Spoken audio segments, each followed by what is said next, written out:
It was supposed to be just a quick stop, a bottle of water, maybe a protein bar. But within seconds, what started as a routine errand turned into something much darker. A young black woman walked into a quiet gas station on the edge of town, hoodie on, head down, minding her own business. But before she could even reach the fridge, a white police officer standing near the entrance called out sharply, "Hey, you! Stop right there!" Everyone turned. She froze, confused but calm. The officer stepped forward, puffed up with authority. "You don't look like you belong here," he said, his voice full of suspicion. "What are you really here for?" The room fell into an uneasy silence. The cashier looked away. Another customer quietly pulled out their phone. The tension was thick. Then, just minutes later, something happened no one saw coming. The door swung open, and in walked a woman in plain clothes. No uniform, no badge, until she pulled out her credentials. "Agent Lisa Davenport, FBI," she announced, her tone sharp as steel. "That woman you just tried to detain, she's one of ours." And what happened next? Let's just say, you won't believe who she really is. Before we reveal the full truth, we want to hear from you. Have you ever been misjudged based on how you look? Do you believe appearances still define people in today's world? Drop your thoughts in the comments below. If this story makes you feel anything, anger, shock, or inspiration, hit that like button. Don't forget to subscribe for more powerful real-life stories that challenge what we think we know. Because sometimes, the truth is far stronger than prejudice. March 12th, 2022. A cold, rainy evening in the quiet outskirts of Louisville, Kentucky. The kind of night where you can feel the damp chill seeping through your coat, where the fog clings low to the road and headlights are the only thing cutting through the dark.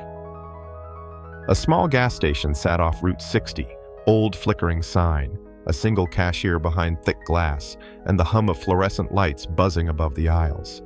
It wasn't the kind of place you linger, just a pit stop, in and out. Chelsea Moore pulled her car up beside pump number 4. She didn't get gas, just needed to stretch her legs and grab a bottle of water, maybe a protein bar. She had just finished a 14-hour shift, and exhaustion clung to her like the rain on her windshield. She wore a navy hoodie zipped halfway up over a plain black t-shirt, dark jeans, and boots. Nothing fancy, no jewelry, no makeup, no purse, just a key fob and a tired look in her eyes. The kind of woman you might overlook, unless you were looking for something, which someone was. Across the lot, standing under the station's awning, a white police officer leaned against the wall, arms crossed, sipping lukewarm coffee from a paper cup. His eyes locked onto her the moment she stepped inside. He didn't know her name, didn't ask. But the second Chelsea walked through that door, hood up, alone, black, no bag, he made a decision about who she was. To him, she looked like a problem, a threat, a thief waiting for the right moment. Chelsea didn't notice him at first. She just walked in, headed straight for the fridge at the back. Her boots made soft, steady clicks on the tiled floor. She wasn't looking for trouble, but it had already found her. The officer pushed off the wall, slowly made his way toward the entrance, and waited. He had no idea what he was about to walk into. Chelsea had just opened the fridge when the voice cut through the silence like a whip. "Hey, you, what are you doing here?" She paused, slowly straightening up with a cold bottle of water in her hand. Her eyes met the officer's reflection in the glass before she turned to face him fully. He stepped forward, coffee cup now discarded, one hand hovering near his utility belt. His name tag read Reynolds. Broad frame, squared jaw, eyes narrowed in suspicion. The kind of man who had spent too many years convinced his gut feeling was always right. Chelsea kept her tone calm. "Just grabbing a drink." Reynolds frowned. "You got ID?" She blinked, caught off guard. "For buying water?" He didn't answer, just scanned her from head to toe, then muttered, "You look like someone who's not here to shop." Chelsea's posture stayed neutral, but her jaw tightened. "Excuse me?" Reynolds stepped closer. "I've seen your type before.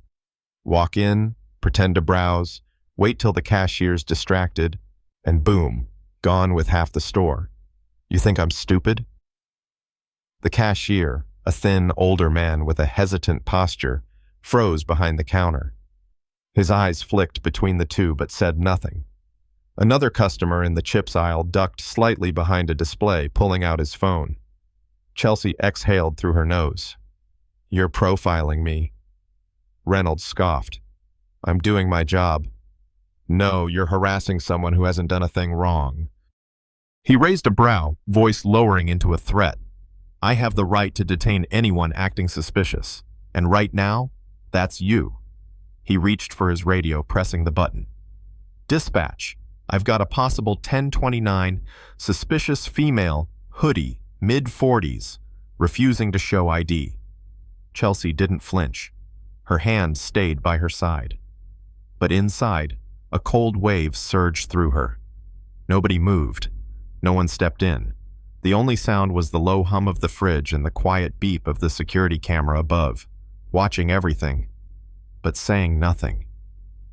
Chelsea had faced worse, but somehow this felt heavier, because it wasn't just an accusation, it was an assumption. And assumptions can destroy lives. Just when it felt like the tension in the store couldn't rise any higher. The door chimed. A woman stepped inside, soaked slightly from the rain. She wasn't wearing a uniform, just dark jeans, boots, and a gray wool coat. But there was something about her that immediately commanded attention. Her stride was confident, her presence undeniable. Reynolds glanced at her but didn't seem fazed, until she spoke. Officer Reynolds, she said loud enough for the entire store to hear, you're about to make the biggest mistake of your career. He turned, frowning. Who the hell are you? She pulled a black leather wallet from her coat and flipped it open with practiced precision. The gold badge and ID shone under the flickering ceiling lights. Agent Lisa Davenport, FBI. Reynolds blinked. FBI? What the? Lisa cut him off with a sharp tone. You just attempted to detain an undercover federal agent, a decorated field officer currently embedded in an internal corruption investigation. Your department's corruption investigation. The store went dead quiet.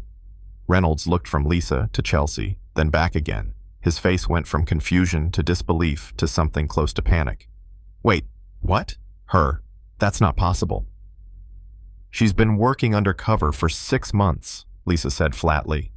And you just nearly blew the entire operation because you couldn't look past a hoodie and the color of her skin. Reynolds stumbled back a step, the radio still clutched in his hand. His mouth opened, but no words came out. Chelsea didn't speak. She didn't need to. Her silence said everything. The cashier slowly raised both hands to his mouth. The customer near the chips let out a low, "Whoa," his phone still capturing the moment. Lisa turned to Chelsea and gave her a respectful nod. You all right, Commander? Chelsea nodded once, calm as ever. Wasn't the first time. Probably won't be the last. But this time, someone was watching. Officer Reynolds stood frozen, the radio still in his hand, but his voice had gone silent. Across from him, Agent Lisa Davenport stepped between Chelsea and the growing tension like a blade of reason. Her eyes locked onto Reynolds, unblinking. She's one of ours, Lisa said flatly. Reynolds blinked. Wait, what? She's a federal agent. You just tried to detain a senior member of the Bureau. Reynolds stammered. I couldn't have known. I mean, she didn't look like... He stopped himself, but it was too late. The words had already taken form. Lisa's tone sharpened. Didn't look like what, Reynolds? He swallowed, hard. You didn't think she was law enforcement because she's black, wearing a hoodie, and didn't walk in here with a badge pinned to her chest? Silence. Reynolds looked around, suddenly aware of how quiet the store had become. The cashier still hadn't moved. The man in the snack aisle was recording, his phone angled just right. Then, without a word, Chelsea reached into her jacket. Reynolds' hand twitched toward his sidearm. Lisa raised a hand. Don't. Chelsea calmly pulled out a slim leather wallet, flipped it open, and held it up. The gold FBI badge gleamed beneath the fluorescent lights, the official ID unmistakable.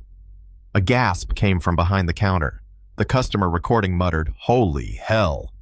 The room froze. Chelsea's voice was low, steady. "Next time, ask before you assume." For a moment, no one moved.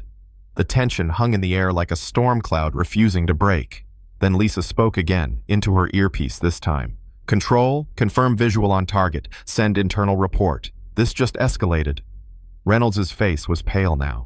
The arrogance had drained from him. The badge in Chelsea's hand was a mirror, and it reflected everything he'd refused to see. "Now it's your turn." What were you feeling when Chelsea pulled out that badge? Have you ever been judged by how you looked before anyone asked who you really are? Drop your thoughts in the comments. Let the world hear your story. Because this one, it's not just about Chelsea. It's about all of us.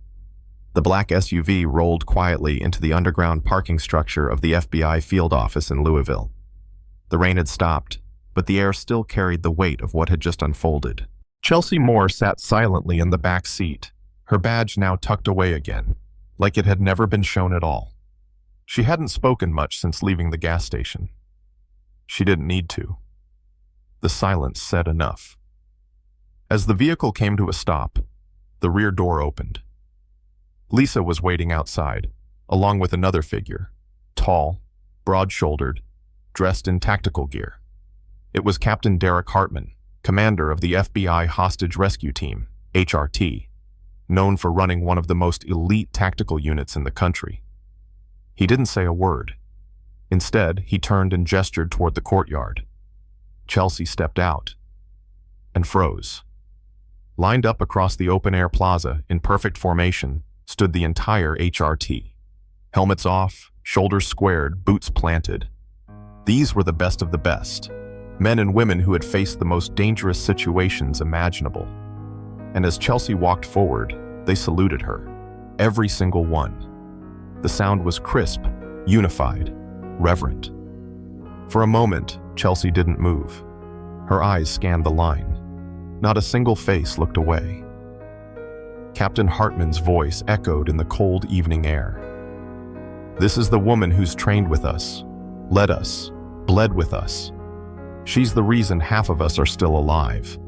He turned to the others.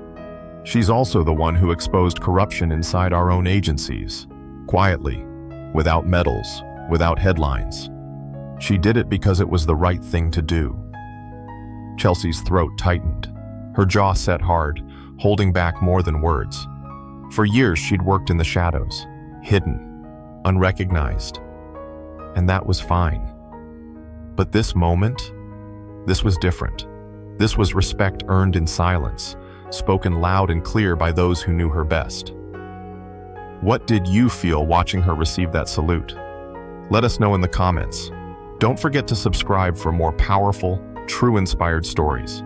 Because sometimes, the real heroes don't wear capes. They wear hoodies. The next morning, an internal memo quietly circulated through the department. Officer Reynolds had been placed on immediate suspension, pending full investigation. The footage, recorded by the customer, confirmed by store security, had left no room for doubt. No context to save him. No excuse strong enough to cover the truth. Officially, no press release would be made. It wasn't a story the department wanted on the front page. But inside the agency, everyone knew what had happened. As for Chelsea Moore, she never made a speech, never demanded an apology. She simply did what she always did. She showed up. Later that week, as she was leaving the field office, Lisa caught up with her in the hallway. The fluorescent lights above cast soft shadows as the two walked side by side in silence for a moment. "You know," Lisa said quietly, "you could have made a lot of noise about this. People would have backed you." Chelsea gave a faint smile but kept her eyes ahead. "I'm not interested in noise." Lisa nodded slowly. "Still, the way they looked at you yesterday, that mattered." Chelsea paused at the exit, hand on the door. Her voice was low, steady, just above a whisper. "I don't need anyone to bow their heads for me," she said. "I just need them to lift their heads and see me right." And with that, she walked into the morning light. No fanfare, no press, just quiet, unwavering strength. Because true leadership doesn't need applause. It just needs to stand firm, even when no one's watching. In life, people often judge what they don't take the time to understand. Chelsea's story reminds us that dignity and strength aren't always loud. They're found in quiet resilience, in standing tall when no one else will. It's easy to make assumptions based on appearances, but those assumptions can cost more than we realize. For older generations who've seen decades of change, this story is a powerful reminder. Respect doesn't come from uniforms, titles, or noise. It comes from integrity. We must teach future generations to look deeper, to pause before they judge, and to understand that true power lies in treating others with fairness, even when it's hard. Chelsea didn't demand recognition. She let her actions speak. And in doing so, she taught everyone around her a lesson they'll never forget. In a world full of noise, be the steady voice of reason. And always, see people for who they truly are. Has anyone ever misjudged you, only to learn the truth later? Do you believe quiet strength is more powerful than loud pride? We'd love to hear your thoughts in the comments. Like if this story moved you.